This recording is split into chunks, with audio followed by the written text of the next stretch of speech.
Hay mga preni! Hindi mo tatanggihan ang meriendang ito kapag ito ang inihain sa'yo.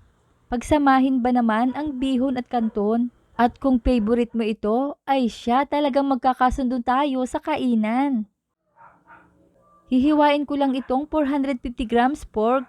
Ganitong hiwa ang gagawin ko para mas maganda itong tingnan sa pansit at mas mabilis din itong lumambot. Maghihiwa din ako ng isang tangkay ng celery, hugasan, at ilagay ang 2 carrots, julienne cut. Iprito sa pinainit na mantika ng mga 2 minutes. Ayan, okay na. Pagkatapos ay isunod ang 200 grams green beans. Stir fry din ito for 2 minutes. Ayan, at itabi muna natin. Ilagay ang 2 medium-sized onions. Igisa ng 20 segundo o hanggang sa mag-translucent na ito.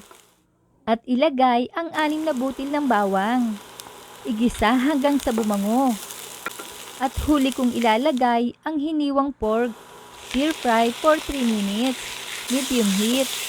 Ayan, may lumalabas ng mantika. Ang bango. Budburan ng dinurog na paminta. At lagyan ng toyo. Taste accordingly. Stir fry for a minute. Pagkatapos ay maglalagay din ako ng 2 tablespoon oyster sauce. Stir fry natin hanggang sa maabsorb na. At ilagay na ang 5 tasa ng hot water o tap water.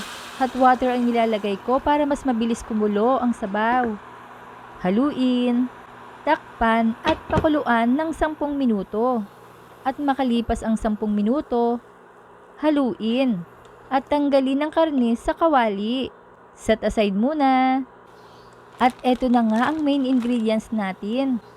400 grams pansit canton and bihon. Magkasama na ito in 1 pack. Ilagay na ang bihon. Lutuin hanggang ang bihon ay kumalas na. Ibig sabihin malambot na ito. Halu-haluin lang para mahiwalay ng husto. At ilagay na ang kanton. Haluin at lutuin ng 2 minuto lang. Mabilis itong maluto kapag na-absorb niya na ang sauce.